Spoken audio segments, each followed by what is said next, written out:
இப்போ நான் வந்து சாரு அவங்களுக்காக நான் பேசிகிட்டு இருக்கேன் இல்லைங்களா, அப்போது நான் லைவாக அவங்கக்கிட்ட என்ன பேசணும் என்ன சொல்லணுங்கிறத கேட்டு நான் அப்படியே இப்போ பேச போகிறேன் இந்த வீடியோவில். குருவி சத்தமோடு மற்றபடி பர்சனலாக நான் சாரு அவங்களுக்கு அந்த விஷயம் நடக்கிற வரைக்கும் நான் அவங்களுக்காக ப்ரேயர் பண்ணுவேன். அது எவ்வளோ வருஷம் ஆனாலும் சரி. நானும் பார்க்குறேன் இருக்கிற அத்தனை பொண்ணுங்க, சின்ன வயசு பொண்ணுங்கள்லேருந்து பேரம்பேத்தி எடுத்தவங்கலேருந்து அத்தனை பேரும் உன்னையே வச்சு கண்ணு வாங்காமல் பார்த்துக்கிட்டே இருக்கிறாங்க. இது என்னால் உட்காந்து பார்த்துட்டு இருக்க முடியாது. நிறைய விஷயங்கள் சொல்லணும், எல்லாத்தையும் சுருக்கமாக உங்கள்கிட்ட சொல்லி முடிச்சிடணுங்கிறதுக்காக நான் பேசின வார்த்தை என்னையே வச்சு செஞ்சிட்டு இருக்குது அப்படின்னு சொன்னால் நீங்கள் நம்புவீங்களா? இந்த மாதிரி சில விஷயங்கள்லாம் கடவுள் வந்து ஒரு விஷயத்தை தடை பண்ணி வச்சிருக்காரு அப்படின்னா அதில் ஏதாவது காரணம் இல்லாமல் இருக்க. ஒரு கல்யாணம் பண்ண வீட்டுக்கு ஒரு புருஷன் அப்படின்னா தன்னுடைய மனைவியை நல்லபடியாக பார்த்துக்கிறதுக்கு ஆசைப்படுறதுல ஏதாவது தப்பு இருக்குங்களா? நான் சொன்ன வார்த்தையில் ஏதாவது தப்பு இருக்குங்களா? ஆனால் இதுதான் பிரச்சனையே. அந்த பையன் வந்து என்னுடைய உயிர் எடுத்துக்கிறதுக்கு அந்த கணவன் வந்து அவன் பேசுகிறான். அப்போ என்னுடைய தெய்வங்கள்லாம் வந்து என்னுடைய நாட்டுக்காகவும் என்னுடைய நாட்டில் இருக்கிற மக்களுக்காகவும் தமிழர்களுக்காகவும் நான் ஏதாவது நல்லது செய்யணும்னு இருந்தால் மட்டும் என்னை காப்பாற்று, இல்லைன்னா வேண்டாம் அப்படின்னு சொல்லி நான் வேண்டிட்டு பாய்சன் சாப்பிட்டேன். ஏன்னா என்னையெல்லாம் வந்து ஒருத்தர் வந்து ஒரு பொண்ணு வந்து தாங்குன்னு தாங்கி பார்த்துக்கிறதுங்கிறதெல்லாம் நடக்காத ஒரு காரியம். அவ்வளோ கஷ்டத்தில் நான் தான் சொன்னேன் இல்லைங்களா, நான் நல்லவனே கிடையாது. நான் கிட்டத்தட்ட அந்த உண்மை எல்லாமே இந்த சார் அவங்களுக்காக தான் நான் பேசுகிறேன். ஆனால் அவங்களுக்கு நான் எதிரி தான். எனக்கு உடம்பு சரியில்லாமல் இருக்கிறப்போ ஒரு பொண்ணு அழுகவே ஆரம்பிச்சிட்டாங்க. ஏன்னா எவ்வளோ அழகான ஃபேஸு, இப்படி இருக்காங்களே அப்படின்ட்டு என் முன்னாடியே கண்ணு முன்னாடியே ஆடுதாங்க. அவங்களோட எனக்கு பெரிய பழக்கம் இல்லைன்னா அவ்வளோ அழகான பையன் சாரு. இந்த வீடியோ உங்களுக்கு தான், உங்களை பற்றி தான் இந்த வீடியோவில் நான் பேச போகிறேன், உங்களுக்காக தான் நான் பேச போகிறேன். இந்த வீடியோவில் நான் என்ன பேச போகிறேன் அப்படிங்கிறத நீங்கள் கேட்குறதுக்கு முன்னாடி இந்த வீடியோ ஒன்று நீங்கள் பார்த்துருங்களேன். அந்த வீடியோனுடைய ஒரு கிளிப்பு மட்டும் போடுறேன். என்னுடைய மக்களும் நீங்கள் இந்த கிளிப்பை பாருங்கள். அந்த வீடியோனுடைய முழு வீடியோனுடைய லிங்க்கு நான் கீழே வந்து கண்டிப்பாக டிஸ்கிரிப்ஷன், எனக்கு இங்கிலீஷ் சரியாக வராது, நான் கரெக்டாக சொல்லிக்கணும்னு தெரியல, அதில் தரேன். அந்த வீடியோ முழுசாக பாருங்கள். இப்போ நான் ஏன் சேனல் ஆரம்பிச்சிருக்கேன், என்னுடைய நோக்கம் என்ன அப்படின்னா, நிறைய விஷயங்கள் நான் பேசுகிறப்பவே என்னை தொடர்ந்து ஃபாலோ பண்ணிட்டு இருக்கிறவங்களுக்கு கண்டிப்பாக என்னுடைய மக்களுக்கு தெரிஞ்சிருக்கும் என்னுடைய சிந்தனை எவ்வளோ பெருசு அப்படின்னு. அதில் ஒன்று தான் இது. ஏன்னா பெண்கள் வந்து இந்த உலகத்திலேயே ஒரு எப்படி சொல்கிறது, அவ்வளோ உன்னதமான ஒரு படைப்பு. அது ஆச்சரியப்படக்கூடிய ஒரு படைப்பு, வியந்து பார்த்துக்கிட்டே இருக்கலாம். அவ்வளோ உன்னதமான ஒரு படைப்பு தான் பெண்கள். அப்படியானவங்க தான் சாரு. அவங்களுக்காக தான் இந்த வீடியோவில் நம்ம பேச போகிறோம். இப்போ நம்ம போய் கடையில் போய் வாங்கிட்டு வந்துட்டோம். அப்படி சிந்துற அந்த பிளட்லேருந்து வந்தவன் தான் நானும் நீங்களும். அந்த 2 நாளில் ஓய்வு கொடுத்து சம்பளம் கொடுக்கறது, ஆண் அடையிற எல்லா விஷயத்தையும் நீங்கள் அடைஞ்சிடலாம். ஆனால் நீங்கள் அடையிற தாய்மையை எந்த ஒரு ஆணாலையும் அடையவே முடியாது. அந்த பீரியட்ஸ் டைமில் வந்து பெண்களுக்கு ஓய்வு கொடுத்தாங்க.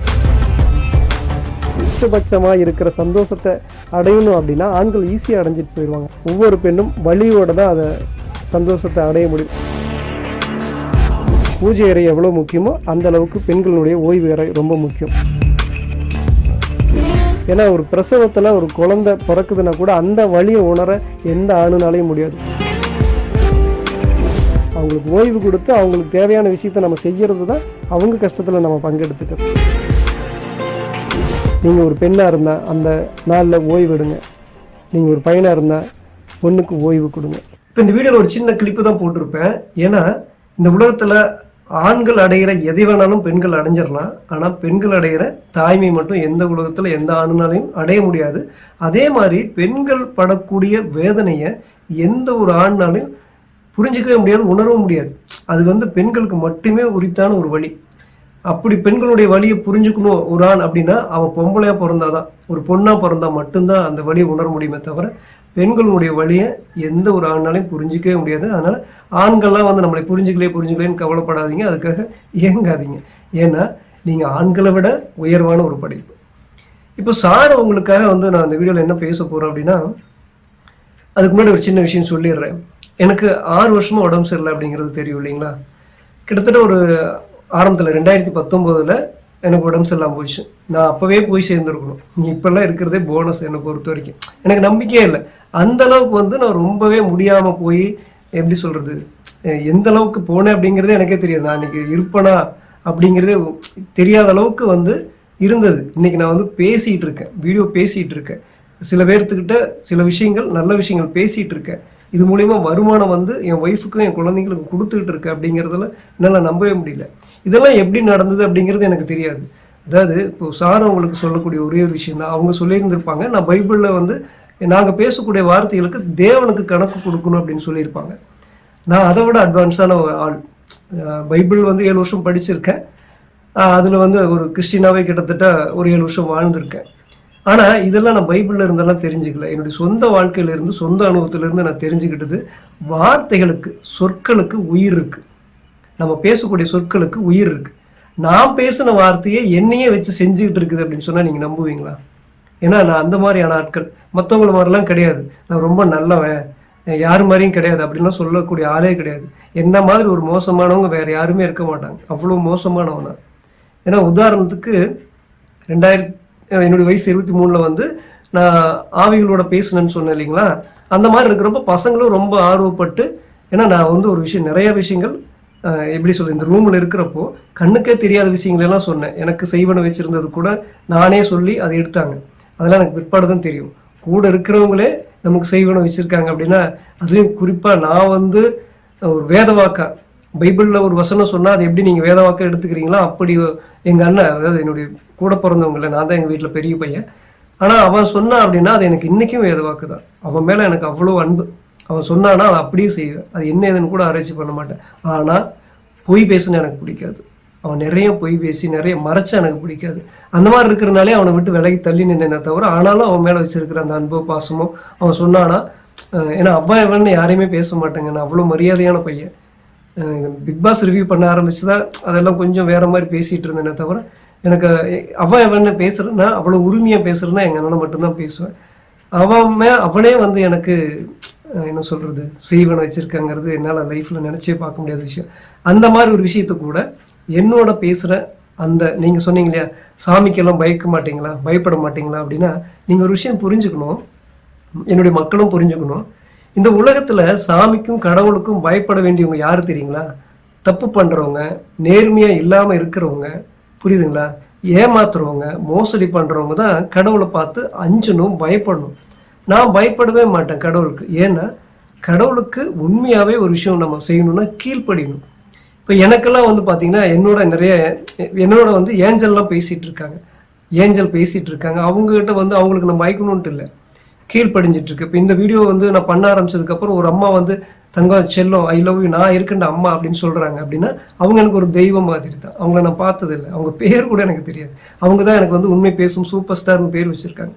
அப்படி எனக்கு வந்து நான் இன்னைக்கு வரைக்கும் பார்க்காதவங்க தான் எனக்கு வந்து தெய்வங்களா, தேவதைகளா, ஏஞ்சல்களா இருக்காங்க.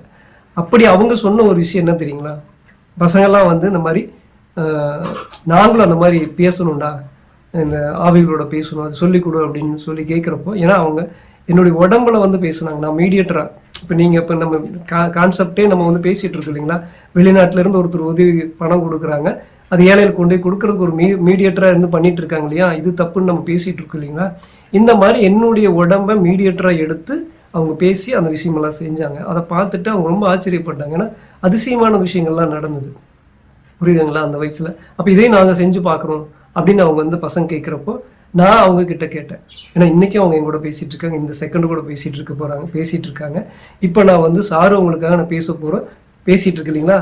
அப்போது நான் லைவாக அவங்கக்கிட்ட என்ன பேசணும், என்ன சொல்லணுங்கிறத கேட்டு நான் அப்படியே இப்போ பேச போகிறேன் வீடியோவில். அப்போ அந்த பசங்கள்லாம் கேட்குறப்போ நான் வந்து அவங்ககிட்ட கேட்குறப்போ அவங்க சொன்ன ஒரு விஷயம் என்னென்னா, இது வந்து ஒழுக்கம் சார்ந்த விஷயம்.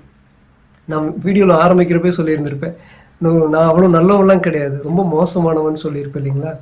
இப்போ நீங்கள் உங்கள் ஃபேமிலியாக இருந்தாலும் சரி, சாருடைய ஃபேமிலியாக இருந்தாலும் சரி, மற்றவங்க நீங்கள் என்னுடைய மக்களுடைய ஃபேமிலியாக இருந்தாலும் சரி, இந்த உலகத்தில் யாருடைய ஃபேமிலியாக இருந்தாலும் சரி, என்ன மாதிரி ஒரு மோசமானவங்க யாருமே இருக்க முடியாது அப்படிங்கிறது எனக்கு தெரியும், கடவுளுக்கும் தெரியும். அவ்வளோ இது இருந்தும் கூட அவங்க என்ன சொன்னாங்கன்னா, இது வந்து வேண்டாம், உன்னை தவிர வேறு யாருக்கிட்டையும் பேசுகிறதுக்கு அவங்கெல்லாம் தகுதியானவங்க கிடையாது, அவங்க ஒழுக்கமாக இருக்க மாட்டாங்க, அது வந்து அவங்க உயிருக்கே ஆபத்துனாங்க. புரியுதுங்களா? அப்போ எனக்கு 23 வயசு இருக்கும். அதுவுமே துல்லியமாக சொல்ல முடியல, ஏன்னா அது 22, 23, 21 இதுக்குள்ளே தான் இருக்கும், சின்ன வயசு தான் அது. அப்போது அவங்க வந்து சொன்னது என்னென்னா வேண்டான்ட்டாங்க. ஏன்னா அது உயிர் சம்மந்தப்பட்ட விஷயங்கள், புரியுதுங்களா? அதனால நானும் அதை வேண்டாம் அப்படின்னு சொல்லி அவங்ககிட்ட தவிர்த்துட்டேன். அப்போ இருந்து இப்போ வரைக்குமே அவங்க எங்களோட பேசிட்டு தான் இருக்காங்க. இப்போ இந்த 6 வருஷமே எனக்கு போனஸ் அப்படின்னு சொன்னோம் பார்த்தீங்களா? இப்போ நான் நினச்சேன், சரி நம்ம அவ்வளோதான் இருக்குது, அந்த அளவுக்கு என்னுடைய உடம்பெல்லாம் வந்து என் கண்ட்ரோலே மீறி இதாகி போச்சு. அது வந்து என்ன அப்படின்னு கேட்டிங்கன்னா, அப்போ அதை மறந்துட்டு நான் இப்போ திருப்பி அந்த விஷயத்துக்கு வரேன். அதுக்கப்புறம் நிறைய விஷயங்கள் சொல்லணும், எல்லாத்தையும் சுருக்கமாக உங்கள்கிட்ட சொல்லி முடிச்சிடணுங்கிறதுக்காக நான் பேசின வார்த்தை என்னையே வச்சு செஞ்சிட்டு இருக்குது அப்படின்னு சொன்னால் நீங்கள் நம்புவீங்களா? அப்போ நீங்கள் தான் பைபிளில் வந்து தேவனுக்கு நம்ம பேசுகிற வார்த்தைக்கு கணக்கு கொடுக்கணும் அப்படின்னா அப்படியெல்லாம் தேவனுக்கெல்லாம் கொடுக்க வேண்டியதில்லை, எனக்கு நானே கொடுக்கணும். நான் பேசின வார்த்தைக்கு சொற்கருக்கு உயிர் இருக்குன்னு சொன்ன மாதிரி ஒன்றும் இல்லைங்க, நல்லது தான்.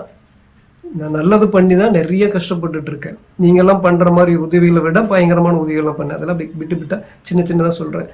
ஒன்றும் இல்லை, வந்து நான் என்ன சொல்கிறது, சிம்பிளாக சொல்லிடுறேன். இப்போ எல்லாத்துக்கும் ஒரு தாய் இருக்கும் இல்லைங்களா, ஒரு அம்மா இருப்பாங்க. அதே அம்மாவாக இருந்து இன்றைக்கி நான் ஏதாவது ஒரு நல்ல விஷயம் இந்த செகண்டில் நான் நல்ல விஷயங்கள் பேசுகிறேன், என் மேலே ஒரு மதிப்பு மரியாதை வருது அப்படின்னா அது எங்கள் அம்மா எனக்கு கற்றுக் கொடுத்தது ஒன்று. ரெண்டாவது என்னுடைய பரம்பரை. ஏன்னா உயர்வும் தாழ்வும் சேர்ந்து எழுதிய கிளைகளில் மலர்ந்தவன் நான். புரியுதா இல்லைங்களா? சில பேர்லாம் வந்து சொன்னாங்க, அந்த குடும்பத்துக்கு வந்து சில பேர்லாம் கீழ் ஜாதிக்கார குடும்பம்டா, அவங்களாம் வந்து மேல் ஜாதிக்காரங்க வந்து இந்த மாதிரிலாம் பண்ணுறாங்க அப்படின்னு கமெண்ட் பண்ணிட்டு இருந்தாங்க. நானும் ஒரு கீழ் ஜாதிக்காரன் தான். ஆனால் சேரன் பாண்டியன் படம் பார்த்துருக்கீங்களா? அதில் சரத்குமார் கேரக்டர் இருக்கும் இல்லைங்களா, அது எங்கள் கதை, எங்கள் தாத்தாவுடைய, அதாவது என்னுடைய பாட்டனுடைய கதை, எங்கள் அப்பாவுடைய தாத்தா. புரியுதுங்களா? அவருடைய ஒரிஜினல் கதை தான் அது. சேரன் பாண்டியன் படம் போய் பாருங்கள். அதில் சரத்குமாருக்கு வந்து ஒரு தங்கச்சி இருப்பாங்க இல்லைங்களா, அந்த தங்கச்சி ரோல் மட்டும் கிடையாது, அது முழுக்க அந்த ஒரிஜினல் கதையை வந்து கொஞ்சம் கற்பனையோட கலந்து பண்ணியிருப்பாங்க. அதனால ஒரு 18 பட்டியம் ஆண்ட ஒரு ஜமீன் பரம்பரை என்னுடைய பரம்பரை. அதனால் அந்த பிளட்டும் எனக்கு இருக்குது. எங்கள் அம்மா எனக்கு சொல்லி கொடுத்த நல்ல விஷயங்கள் இன்றைக்கி இந்த செகண்டில் யாராவது எவ்வளோ நல்ல பையன் அப்படின்னு நீங்கள் நினச்சிங்கன்னா கூட அது எங்கள் அம்மா எனக்கு கற்றுக் கொடுத்தது. அதே மாதிரி முஸ்லீமுடைய ரத்தம் எனக்குள்ளே ஓடுது அப்படிங்கிறது நான் சொல்லியிருந்திருப்பேன். ஒரு 7 வருஷம் நான் கிறிஸ்துவனாகவும் இருந்திருக்கேன்னு சொல்லியிருக்கேன். அப்படி எல்லாமே காரண காரியம் இல்லாமல் கடவுள் என்னை படைக்கலை, எல்லா விஷயத்தையும் கரெக்டாக செஞ்சிட்ருக்கார் அப்படிங்கிறத நம்புகிறேன். அப்போது அப்படி வளர்த்த எங்கள் அம்மா ஒவ்வொரு விஷயத்தையும் அவ்வளோ அழகாக நுணுக்கமாக சொல்லி கொடுத்துருக்காங்க. இன்னைக்கு வரைக்கும், நாளைக்கு எந்த காலத்துலேயும் எனக்கு வந்து ஒரு நல்ல பேர் கிடைக்குது அப்படின்னா அது எங்கள் அம்மா என்னைய 10 வயசு வரைக்கும் வளர்த்தது தான். அதுக்கப்புறம் அவங்களே எனக்கு சித்தியாக மாறி இருக்காங்க. ஒரு சித்தியினுடைய கொடுமை எவ்வளோ இதாக இருக்குன்னு பாருங்கள். அந்த மாதிரி ஒரே அம்மா, பெத்த அம்மாவே அந்த மாதிரி மாறி இருந்தாங்கன்னா, அப்படி அந்த மாதிரி இருக்கிறப்போ ஒரு குழந்தைக்கு வந்து ஒரு தாயினுடைய அன்பு ரொம்ப ரொம்ப முக்கியம். அதனால் என்னுடைய குழந்தைங்களுக்கு வந்து முழுக்க தாயினுடைய அன்பு கிடைக்கணும் அப்படிங்கிறதுக்காக அவங்களை வந்து வேலைக்கே தாட்டி விடாமல் நானே என்னுடைய ஃபுல் குடும்பத்தையும் பார்த்துக்கிட்டேன். ரொம்ப பெரிய வசதியெல்லாம் கிடையாது, சிம்பிளான ஃபேமிலி தான், கொஞ்சம் கஷ்டப்படுறது, ஆனாலும் கொஞ்சம் தாராளமாக கொஞ்சம் கஷ்டம் இல்லாமல் போயிட்டுருக்கிற மாதிரி தான். அப்போ வந்து வாடகை வீடு தான், சொந்த வீடெல்லாம் கிடையாது, இப்போவும் வாடகை வீடு தான். அது என்னமோ அது மட்டும் அமையவே மாட்டேங்குது. அப்போது அவங்க வந்து பக்கத்தில் இருக்கிறவங்கலாம் வந்து என் ஒய்ஃபுக்கிட்ட வந்து சொல்லுவாங்க, சில நேரம் எங்கிட்டையும் வந்து சொல்லுவாங்க. ஏன்னா காலையில் 7 மணிக்கு ஓடிட்டு 10 மணி வரைக்கும் வேலை செஞ்சுட்டு அவ்வளோ கஷ்டப்பட்டு வருவாங்க. அப்போ வந்து என் ஒய்ஃப்கிட்ட சொல்லுவாங்க, உனக்கு என்ன, உங்கள் வீட்டுக்காரரு உன்னை ஃபேன் காற்றுக்கே அப்படி சொல்லியிருக்காங்க, ஃபேன் காற்றுலேயே படுக்க வச்சுட்டு நல்லா பார்த்துக்குற, உனக்கு என்ன, குழந்தைகள் பார்க்க வேண்டியது, தூங்க வேண்டியது, நீங்களாம் கொடுத்து வச்சு அப்படின்னு சொல்கிறப்போ, அதே மாதிரி திருப்பி அவங்க சொல்லிட்டு இருக்கிறப்போ நான் வந்து அந்த அக்காவிட்ட கூப்பிட்டு, அக்கா இந்த மாதிரி இதில் என்னங்கக்கா இருக்குது, ஒரு ஆம்பளையே பிறந்தான் அப்படின்னா ஒரு கட்டுற மனைவி வந்து வீட்லேயே வச்சு பார்த்து சம்பாரிச்சு போடணும், அவன் தான் ஆம்பளை அப்படிங்கிற மாதிரி ஒன்று சொல்லிட்டேங்க. இதில் ஏதாவது தப்பு இருக்குங்களா? ஒரு கல்யாணம் பண்ண வீட்டுக்கு ஒரு புருஷன் அப்படின்னா தன்னுடைய மனைவியை நல்லபடியாக பார்த்துக்கிறதுக்கு ஆசைப்படுறதுல ஏதாவது தப்பு இருக்குங்களா? நான் சொன்ன வார்த்தையில் ஏதாவது தப்பு இருக்குங்களா? ஆனால் இதுதான் பிரச்சனையே. அதாவது ஒரு பையனாக இருந்தால், ஒரு ஆம்பளையாக இருந்தான்னா கல்யாணம் பண்ணிக்க போகிற ஒய்ஃபை வீட்லேயே வச்சு பார்த்துட்டு அவனே சம்பாரிச்சு போடணும்னு சொன்னது தப்பாக போயிடுச்சு. நீ அவ்வளோ கெத்தா, நீ அவ்வளோ திமிராட உனக்கு, அப்போ நீ ஒரு ஆம்பளையாக இருந்தால் பொண்டாட்டி உட்கார வச்சு நீ சம்பாரிச்சு போடுவியா? அப்போ நீ வீட்டிலே கடை, உன் பொண்டாட்டி சம்பாரிச்சு போட்டு நீ சாப்பிடு அப்படின்னு சொல்லி நான் பேசின வார்த்தையை அப்படியே உல்ட்டா பண்ணி இன்றைக்கி வரைக்கும் நான் பேசுகிற இந்த செல்ஃபோனாக இருக்கட்டும், இதுக்கு போடுற நெட்டிலிருந்து எல்லாமே என்னுடைய ஒய்ஃப் தான் பார்த்துட்ருக்காங்க. ஏன்னா அவங்க வேலைக்கு போனதே இல்லை. அதெல்லாம் கடவுள் கொடுத்த ஒரு தெரியல அதெல்லாம். ஏன்னா என்னையெல்லாம் வந்து ஒருத்தர் வந்து ஒரு பொண்ணு வந்து தாங்குன்னு தாங்கி பார்த்துக்கிறதுங்கிறதெல்லாம் நடக்காத ஒரு காரியம். அவ்வளோ கஷ்டத்தில் நான் தான் சொன்னேன் இல்லைங்களா, நான் நல்லவனே கிடையாது. அப்படி இருக்கிறப்போ அந்த ஒய்ஃபு வந்து என்னையும் புரிஞ்சு பார்த்துட்டு இன்றைக்கும் நான் தான் இங்கே அதிகாரம், இன்றைக்கி எங்கள் வீட்டில் நான் தான் ராஜா, என்னுடைய இதுதான் சம்பாதிக்கிறதும் என் ஒய்ஃப். அப்படி பார்த்துட்டு ஏகப்பட்ட பணம் கஷ்டம் எல்லாமே இன்றைக்கி வரைக்கும் யார்கிட்டையுமே பணம் வாங்காமல் அவங்க சொந்தமாக கஷ்டப்பட்டு உழைச்சி என் குடும்பத்தையும் என் குழந்தைகளும் பார்த்துட்ருக்காங்க. அப்படின்னா யோசிச்சு பாருங்கள், நான் பேசின ஒரு நல்ல வார்த்தை தான் என்னுடைய ஒய்ஃபை நான் நல்லபடியாக நான் பேசின ஒரு நல்ல வார்த்தை தான். என்னுடைய ஒய்ஃபை நான் வந்து உட்கார வச்சு பார்த்துட்டு சம்பாரிச்சு போடணும். அது எதுக்காக? என் குழந்தைங்களுக்கு முழுமையான அன்பு கிடைக்கணும். ஏன் தெரியுங்களா? நம்மளுடைய அந்த தாய்க்கு வந்து வேற ஏதாவது கவனம் இருந்துச்சுனாவோ, வேலைக்கு போகணும், அங்கே டென்ஷன் அப்படியெல்லாம் இருந்துச்சுன்னா, குழந்தைங்க சின்னதாக சின்னுங்கன்னா கூட ஒரு குருவி சவுண்டு கேட்குது இல்லைங்களா? அதை அடுத்த வீடியோவை நான் போடுறேன். அது கத்திட்டு இருக்குது. என் பொண்ணை தான் கூப்பிடுது சாப்பாடு ஊட்டிட சொல்லி. அது நான் அடுத்த வீடியோ போடுறேன். அப்போது அந்த அந்த தாயினுடைய கவனம் வேறு எதுலேயுமே இல்லாமல் குழந்தை மேலேயே முழுக்க முழுக்க இருந்தால் தான் அவங்க சின்னதாக சினுங்கினா கூட, சின்னதாக தும்முனா கூட அது என்னவா இருக்குன்னு பார்த்து கவனித்து செய்ய முடியும். ஏன்னா எனக்கு அது கிடைக்கல. ஏன்னா எங்கள் அம்மா வந்து ஓடி ஓடி ஓடி ஓடி வறுமை கஷ்டம். அதனால் இன்றைக்கி வரைக்கும் கஷ்டப்பட்டுட்டு தான் இருக்கிறாங்க. ஆனால் அவங்க குழந்தைங்களுக்கு முழுமையாக நேரத்தை செலவு பண்ண முடியல. குருவி சத்தம் போடுது. அந்த மாதிரி இருக்கிறப்ப என்னுடைய ஒய்ஃபுக்கு அந்த மாதிரி பண்ணணும்னு நினச்சிட்டு நான் வந்து இந்த வார்த்தையை பேசிட்டேன். இந்த வார்த்தை என்னை இப்போ வரைக்கும் என்ன சொல்கிறது, வீட்லேயே உட்கார வச்சு வெளியே போக முடியாமல், பணங்க சம்பாதிக்க முடியாமல், ஒரு 4-5 வருமானம் தான் இதில் எடுத்திருப்பேன்னு வச்சுக்கலாம். அந்த மாதிரி வச்சு செஞ்சுட்டு இருக்கு. ஓகே, இந்த வார்த்தைகளுக்கு உயிர் இருக்குது அப்படிங்கிறது நான் இது மட்டுமே இல்லை, இன்னும் நிறைய சொல்லிக்கிட்டே போகலாம். அதுவே ஒரு டாபிக் எடுத்துகிட்டு போய் ரொம்ப நேரம் என்னால் பேச முடியும். சரி, அதை விட்டுருவோம். எங்கள் பக்கத்து வீட்டில் வந்து பார்த்தீங்கன்னா ரொம்ப நாளாக ஒருத்தருக்கு வந்து குழந்தையே இல்லை. இது என் ஒய்ஃபுக்கு மட்டும்தான் தெரியும், வேறு யாருக்கும் தெரியாது. அவங்களுக்கு தெரியும், இன்றைக்கி அவங்க மறந்துருப்பாங்க. அவங்க ரொம்ப வருஷம் எனக்கு வந்து அவங்க பெரியவங்க, எனக்கு அன்னி முறையாகும்னு நினைக்கிறேன். அவங்க வந்து அந்த அண்ணன் வந்து என்கிட்ட ரொம்ப நல்லா இருப்பாங்க. ஏன்னா கூட ஆட்டோ ஓட்டிகிட்டு இருந்தவர், ஒரு நல்ல கேரக்டர், நல்ல மனுஷன். ஆனால் அந்த விஷயங்கள்லாம் நான் மறந்துட்டேன். சரி, அவங்க குழந்தை இல்லை அப்படிங்கிறதெல்லாம் நம்ம அது பெருசாக நினைக்கல. நம்ம என்ன பண்ண முடியும்? நம்ம வசதியாக இருக்குதா, காசு பணம் இருக்குதா, காசு பணம் கொடுத்து அவங்களுக்கு வேறு ஏதாவது சிகிச்சைக்கு ஏதாவது பண்ணி ஹெல்ப் பண்ணவும் முடியும். அப்படிலாம் இல்லையில்ல. அப்படிங்கிறனால நானும் ஒன்றும் பெருசாக நினச்சிக்கல. ஆனால் எனக்கு சில விஷயங்கள் நான் கடவுள்கிட்ட கேட்டு சில விஷயங்கள் நடக்கிறப்போ நம்மளும் அந்த மாதிரி பண்ணால் என்ன அப்படின்ட்டு நான் அவங்ககிட்ட போய் சொல்லிட்டு, உங்களுக்காக நான் வந்து ஒரு 2-3 மாதம் ப்ரேயர் பண்ணிக்கிறேன். ப்ரேயர் பண்ணிக்கிட்டு அப்படின்னா கண்டிப்பாக உங்களுக்கு குழந்தை பிறக்கும் அப்படின்னு சொல்லிட்டு ஒரு தடவை 2 தடவையும் சொல்லியிருப்பேன் அவங்கள. அவ்வளோதான். அதுக்கப்புறம் நான் அவங்க வீட்டுக்கு கூட போனதில்லை, இன்றைக்கு வரைக்கும் போனதில்லை. 1 மாதமாக 2 மாதமாக எனக்கு அது மறந்துருச்சு. ஏன்னா இது நடந்து இப்போ நான் அந்த குழந்தைக்கே எனக்கு வந்து 14 வயசுக்கு மேலே இருக்கும். அவ்வளோ வருஷம் ஆயிடுச்சு. அப்போ அது வந்து கண்டிப்பாக என்னுடைய ப்ரேயரை கேட்டு நடந்துச்சு. அது வந்து நடந்துச்சு. அவங்களுக்கு பெண் குழந்தை பிறந்துச்சு. ஆனால் இதில் ரொம்ப ரொம்ப முக்கியமாக கவனிக்க வேண்டிய விஷயம் என்ன தெரியுங்களா? நம்ம வந்து சில விஷயங்கள் நடக்கலை அப்படின்னா பிடிவாதமாக ஏதாவது பண்ணக்கூடாது. அதுக்கப்புறம் அவங்க வந்து திரும்ப வந்து 2வது பையன் பிறந்ததுக்கப்புறம் அவங்க வீட்டுக்காரர் இறந்துட்டார். இப்போ இதெல்லாம் சிந்திச்சு பார்க்க வேண்டிய ஒரு விஷயம்.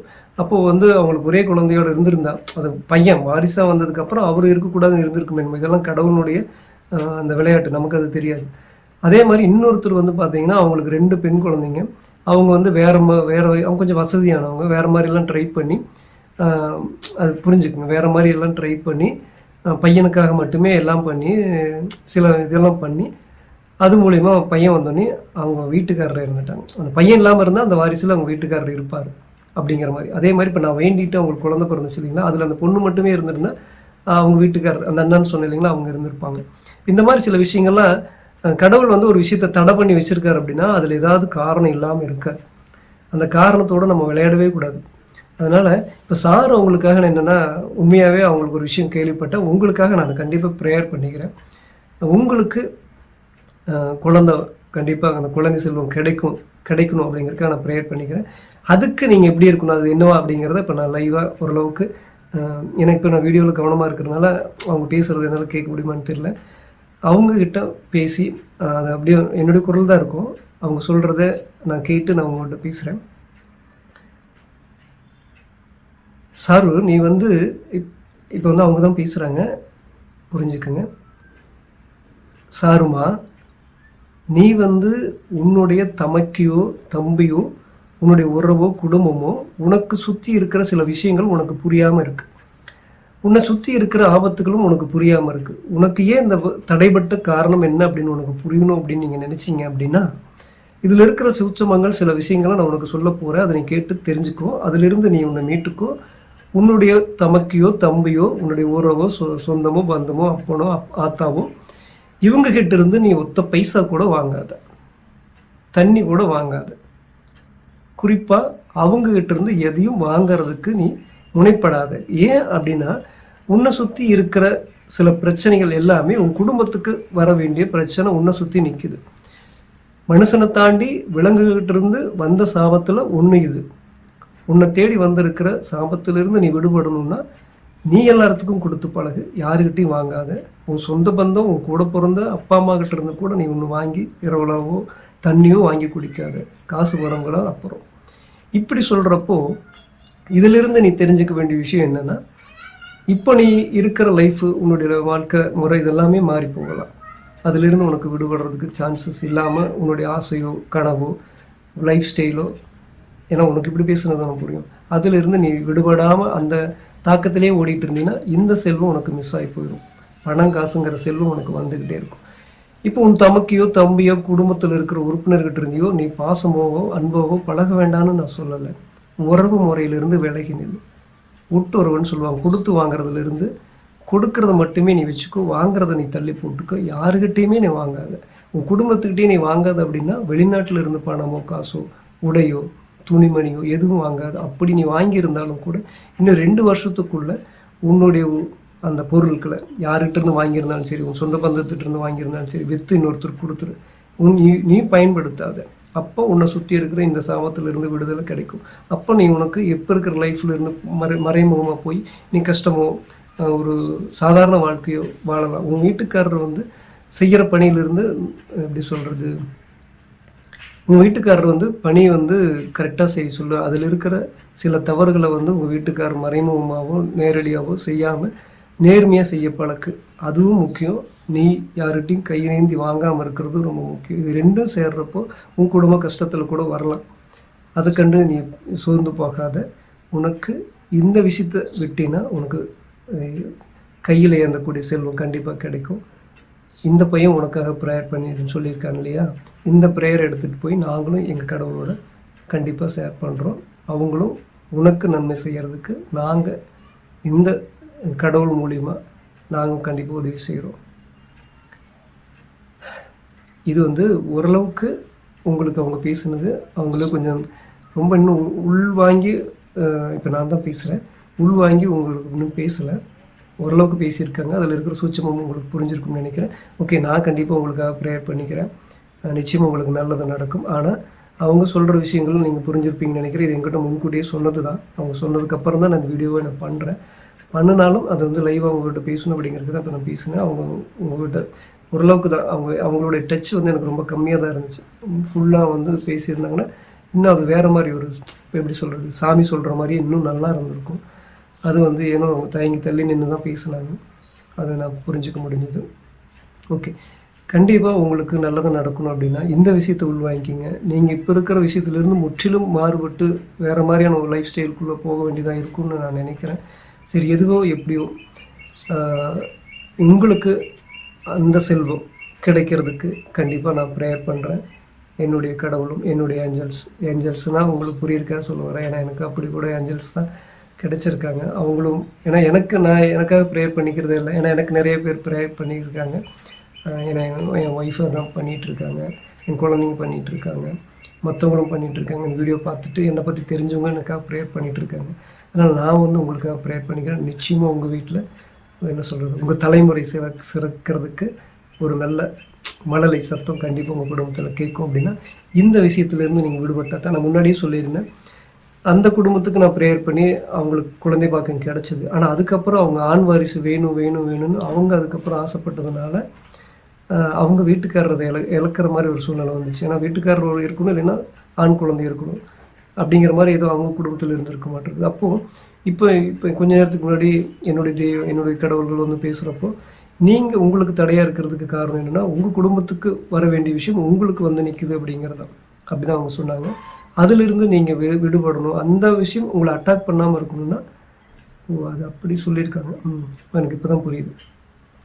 அது பாதிக்காமல் இருக்கணும்னா நீங்கள் அவங்களோட உறவு அந்த வாங்கி சாப்பிடக்கூடாது, தண்ணி கூட வாங்கி குடிக்கக்கூடாது அப்படின்னு சொல்கிறாங்க. அதுக்காக அன்பு பாசம் இல்லாமல் இருக்கக்கூடாது. நீங்கள் கொடுங்க.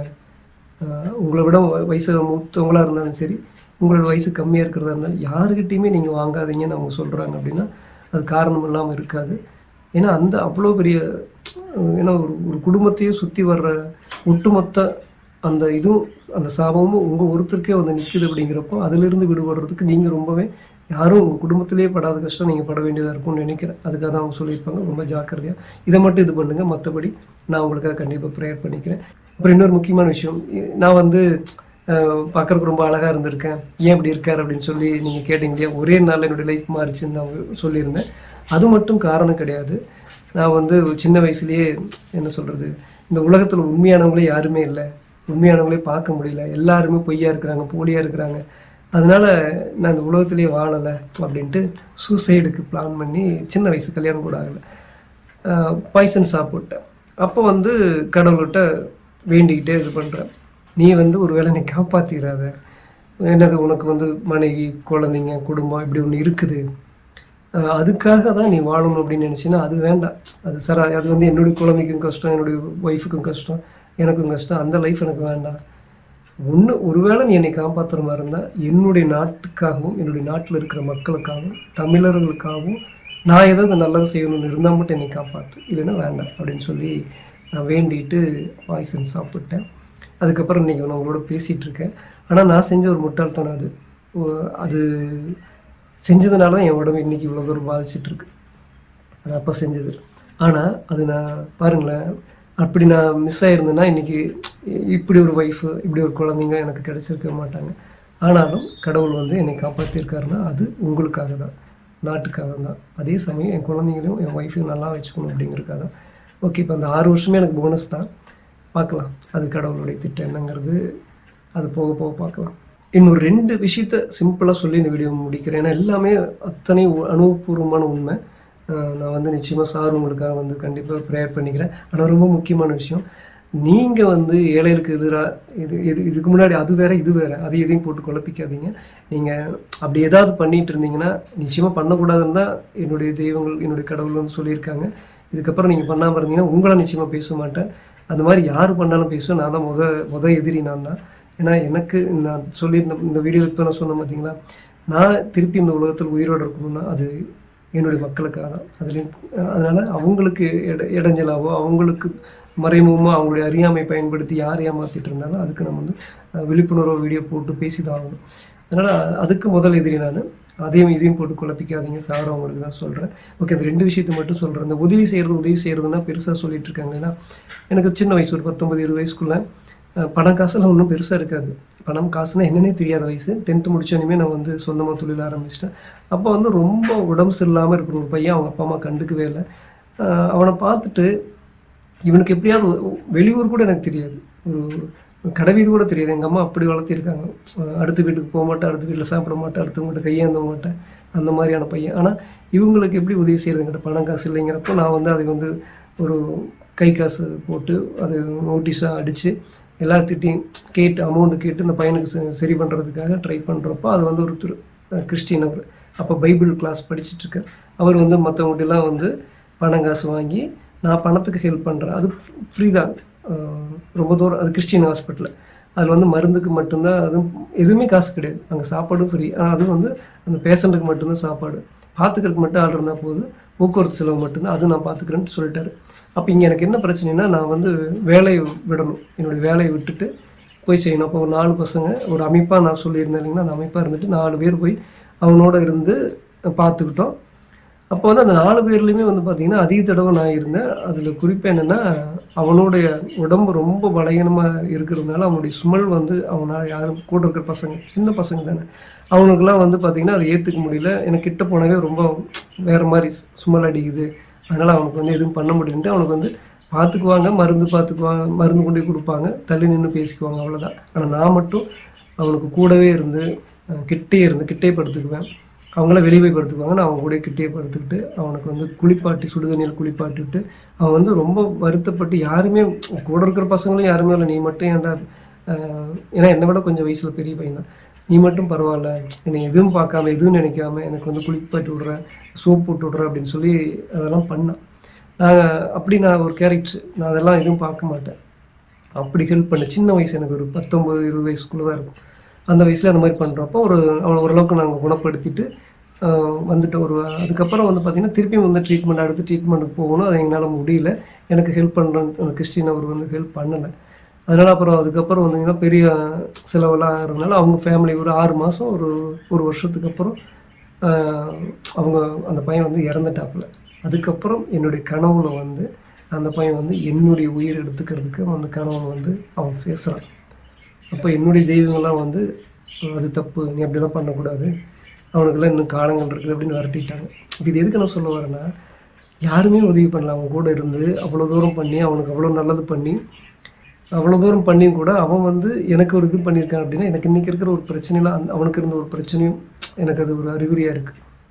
இந்த மூச்சு வாங்குற பிரச்சனையெல்லாம் அவனுக்கு அந்த மாதிரி இருந்ததுக்கெல்லாம் நான் ஹெல்ப் பண்ணியிருக்கேன். ஆனால் அது வந்து எனக்கு இன்றைக்கி அட்டாக் பண்ணிகிட்ருக்கு. நம்ம நல்லது பண்ணால் எவ்வளோ பார்த்திங்கன்னா எவ்வளோ அப்படின்ட்டு. அதே மாதிரி நான் ஆட்டோ ஓட்டிகிட்டு இருக்கிறப்போ ஒருத்தருக்கு வந்து சான்ஸ் கொடுத்து டிரைவிங் பழகி கொடுக்குறதுக்கு யாருமே கொடுக்க மாட்டாங்க. நான் வந்து கொடுத்து தனியாக அவர் ஓட்டரை கூப்பிட்டு நான் பின்னாடி உட்காந்துக்கிட்டேன். அவர் நல்லா தான் ஓட்டிகிட்டு இருந்தார். என்னமோ தெரியல, வண்டி சினிமா படத்தில் டைவ் அடிக்கும் பார்த்திங்களா, அந்த மாதிரி அதாவது இப்படி அடித்து 2 பல்ட்டி அடிச்சுட்டு போய் கீழே விழுந்துச்சு. எனக்கு எதுவுமே ஆகலை. ஆனால் அவருக்கு மட்டும் லேசாக ஏதோ கையில் ஏதோ அடிபட்டு அவர் ஒரு 6 மாதத்துக்கு அப்புறம் 1 வருஷத்துக்கு அப்புறம் அவரும் இறந்துட்டார். இப்படி நான் பாய்சன் சாப்பிட்டதுலேருந்து அந்த பையனை காப்பாற்றினதுலேருந்து இப்போ அதுக்கப்புறம் இது எல்லாமே அந்த ஒரு 2 வருஷம் 3 வருஷம் இப்படி நடக்கிறப்போ அந்த மாதிரி இருந்து ஏகப்பட்ட பிரச்சனையிலிருந்து இப்போ இந்த 6 வருஷத்துக்கு முன்னாடி இருந்து இதில் இருந்து எல்லாமே என்னை வந்து நான் எல்லாத்துலேயும் நான் போய் சேர்ந்துருக்க வேண்டிய ஆள். ஆனால் எனக்கு முன்னாடி உட்காந்து பேசிகிட்டு இருக்கேன்னா அதில் எனக்கே தெரியல. அதெல்லாம் கூட இருக்கிற கடவுள் அவங்க இதுதான் எல்லாமே நமக்கு போனஸ் தான். என் ஒய்ஃபும் எனக்கு போனஸ், என் குழந்தைங்களும் எனக்கு போனஸு. இப்போ இதில் கிடச்சிட்ருக்கிற என்னுடைய அந்த தாயும் எனக்கு போனஸு, எனக்கு கிடைச்ச ஏஞ்சல்ஸும் எனக்கு போனஸ் தான். இப்போ நீங்கள் எல்லாருமே எனக்கு போனஸ் தான். இப்போ நம்ம பணம் காசு எல்லாம் எதுவுமே இல்லை. நம்ம எல்லாருமே ஒரு நாள் இது எல்லாமே இந்த உலகத்தில் இருக்க போகிறதே இல்லை. ஆனால் வேறு உலகம் இருக்குது. அந்த உலகத்தில் இருந்தால் இப்போ எங்களோட பேசிகிட்டு இருக்காங்க இல்லைங்களா, அவங்க தான் அவங்க உலகத்தில் நான் சூப்பர் ஸ்டார்னு சொல்லியிருக்கிறப்போ எனக்கு அந்த தாய் தான் வந்து உண்மை பேசும் சூப்பர் ஸ்டார்னு சொன்னாங்க. நான் கிட்டத்தட்ட அந்த உண்மை எல்லாமே இந்த சார் அவங்களுக்காக தான் நான் பேசுகிறேன். ஆனால் அவங்களுக்கு நான் எதிரி தான், அதில் எந்த மாற்று கருத்தும் கிடையாது. அவங்க இந்த கடவுள் சொன்ன மாதிரி அவங்க லைஃப் சேஞ்ச் பண்ணி அந்த அந்த ஒரு விஷயத்துக்காக அவங்க மாற்றிக்கிட்டாங்கன்னா நிச்சயமாக அவங்களுக்கு நான் எதிரியாக இருக்க மாட்டேன். ஏன்னா அவங்க மாறிடுவாங்க இல்லையா என்னுடைய ஏழையிலையும். ஏன்னா நான் ஒரு ஏழை தானே. என்னுடைய ஏழையில் வந்து தவறாக அறியாமை பயன்படுத்துகிற யாரையும் நான் எதிர்க்கிற முதல் ஆள் எதிரி தான். அப்போ அது செய்யாமல் இருக்கிறப்போ அவங்க எனக்கு எதிரி கிடையாது.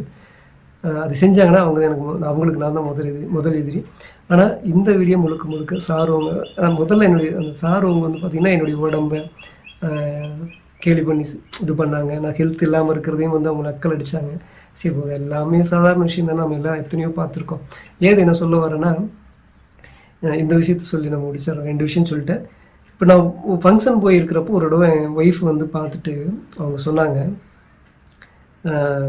போகிறவங்க வரங்கள்லேருந்து ஒரு 1 மணி நேரம் பார்த்துருக்காங்க. இனிமேல் நீ ஃபங்க்ஷன் போகிற இடத்துக்கு என்னை கூப்பிடாத மாமா அப்படின்ட்டாங்க. ஏமான்னு நானும் பார்க்குறேன். இருக்கிற அத்தனை பொண்ணுங்க, சின்ன வயசு பொண்ணுங்கள்லேருந்து பேரம்பேத்தி எடுத்தவங்கலேருந்து அத்தனை பேரும் உன்னையே வச்சு கண்ணு வாங்காமல் பார்த்துக்கிட்டே இருக்கிறாங்க. இது என்னால் உட்காந்து பார்த்துட்டு இருக்க முடியாது. நான் இனிமேல் வரல, எனக்கு செம்ம கோபம் வருது அவங்க மேலே அப்படிங்க. நான் என்னமா பண்ணுறேன் அப்படின்னா, இத்தனை ஆம்பளைங்க இருக்கிறாங்களா, அவங்களே உடுப்பட்டு உன்னையே பார்த்துட்ருக்காங்க அப்படின்னு சொல்லி கேட்பாங்க. ஏன்னா இந்த பல்லு இருக்குது பார்த்தீங்களா, இந்த பல்லு இப்போ நீங்கள் விழுந்துருச்சு. சில பேரில் யாரும் அதை கிண்டல் பண்ணலை, சொல்கிறேன். பார்க்குறவங்க ஒரு வேலை இப்படி இருக்குன்னு நினச்சிருக்கலாம். என் சின்ன பொண்ணு பல்லழகின்னு சொல்லுவாங்க. நான் ஆட்டோ ஓட்டிகிட்டு இருக்கிறப்ப ஒரு ஊர்லேருந்து ஒரு 2 வயசு குழந்தையிலேருந்து காலேஜ் படிக்கிற பிள்ளைங்க வரைக்கும் ஒரு 20 பேர் அண்ணா அப்படின்ட்டு ஓடிடுவாங்க. அண்ணா ஒரு தடவை சிரிங்கண்ணா, ஒரே ஒரு சிரிப்பு மட்டும் சிரிங்கண்ணா, நீங்கள் சிரிச்சிங்கன்னா ஏன் தங்கம் அப்படின்னு சொல்லுங்கள், தங்கச்சின்னு சொல்லுங்கள், அண்ணான்னு ஒரு தடவை கூப்பிட்டு நீங்கள் சிரிக்கிறத பார்த்துட்டு ஓடிடுறேன்ட்டு எல்லாம் வருவாங்க. ஒரு ஐஸ்காரம் வந்தாலும் ஐஸ் வாங்கிட்டு போவாங்க பார்த்தீங்களா. அந்த மாதிரி நான் போய் நின்னோன்னே அப்படி ஒரு 2 நிமிஷம் 3 நிமிஷம் சிரிக்க சொல்லுவாங்க. நான் சிரிப்பேன், சரிங்கண்ணா அப்படின்ட்டு ஓடிடுவாங்க. அப்படி ரசிகர்கள் எனக்கு இன்றைக்கும் என்னை பார்த்தாங்க அப்படின்னா அவ்வளோ பொறிப்பாக இருக்கும் அது. அப்படி ஏன்னா அந்த ஃபேஸ் அது எனக்கு உடம்பு சரியில்லாமல் இருக்கிறப்போ ஒரு பொண்ணு அழுகவே ஆரம்பிச்சிட்டாங்க. ஏன்னா எவ்வளோ அழகான ஃபேஸு, இப்படி இருக்காங்களே அப்படின்ட்டு என் முன்னாடியே கண்ணு முன்னாடியே ஆடுதாங்க. அவங்களோட எனக்கு பெரிய பழக்கம் இல்லைன்னா அவ்வளோ அழகான பையன் நான்.